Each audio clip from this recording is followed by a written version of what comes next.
এটা কলকাতার সন্তোষ স্কয়ার, একদম অরিজিনাল ভিউ, 2024 সালের সেরা লাইটিং। তো তোমরা দেখতেই পাচ্ছ কি সুন্দর 3D প্রিন্ট, একটা চোখ মনে হচ্ছে সারা পৃথিবী। এটা হচ্ছে আমাদের এবারকার পুজো মণ্ডপ, সন্তোষ স্কয়ার, শিয়ালদা। একদম স্টেশন থেকে নেমে খুব কাছাকাছি, আপনি একটুখানি হাঁটলেই দেখতে পারবেন। আশা করবো যারা ফ্যামিলি নিয়ে যাবেন তারা মহালয়ার পরের দিন থেকে তোমরা চলে আসবেন এখানটায়, তাহলে অতটা ভিড়ের মুখে পড়তে হবে না, ঠিক সন্ধ্যা 6টা থেকে 7টার মধ্যে।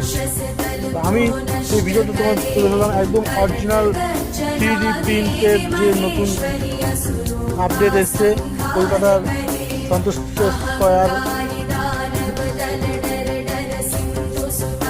যার নাম হচ্ছে 11D লাইটিং শো। তোমরা অবশ্যই দেখতে আসবে এবং ধীরে সুস্থে আসবে, এখানে কোনো অসুবিধা হবে না। এখানে প্রচুর প্রশাসন দেওয়া হয়েছে, একদম